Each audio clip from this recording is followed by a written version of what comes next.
अनस और अंसा की, उनका जो रोमांस है और जिस खूबसूरती से उस रोमांस को वो आगे बढ़ा रहे हैं।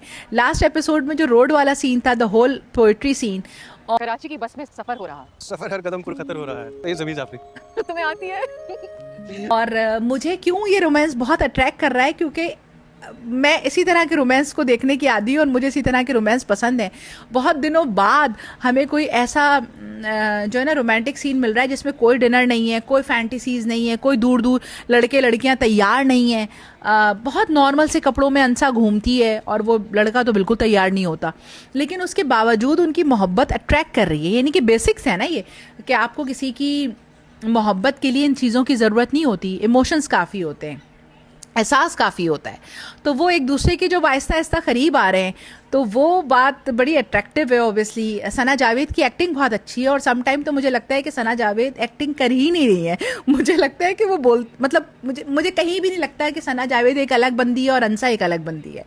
और अगर हम अनस की बात करें तो अनस का जो ओवरऑल जो कैरेक्टर है, जिस तरह फरहान सईद उसको लेके चले, वो बड़ा खूबसूरत है। कि वो बचपन के खौफ, वो फेयर, वो कॉम्प्लेक्स जो आपकी ज़िंदगी भर की पर्सनैलिटी का हिस्सा होते हैं, और आप बहुत सारे अहम फैसलों में चुप हो जाते हैं, कभी किसी दादा की वजह से, कभी किसी मोहब्बत की वजह से, और आप वो सारे बचपन के जो है ना, कहते हैं ना, बचपन से ही आपकी पर्सनैलिटी बनती है और वो आगे तक जाती है। तो इस बेचारे के साथ यही कि क्योंकि इसके दादा ने इसको पाला पोसा या मोहब्बत जो भी दी, तो अब वो उनके एहसानों के बोझ तले दबा हुआ है।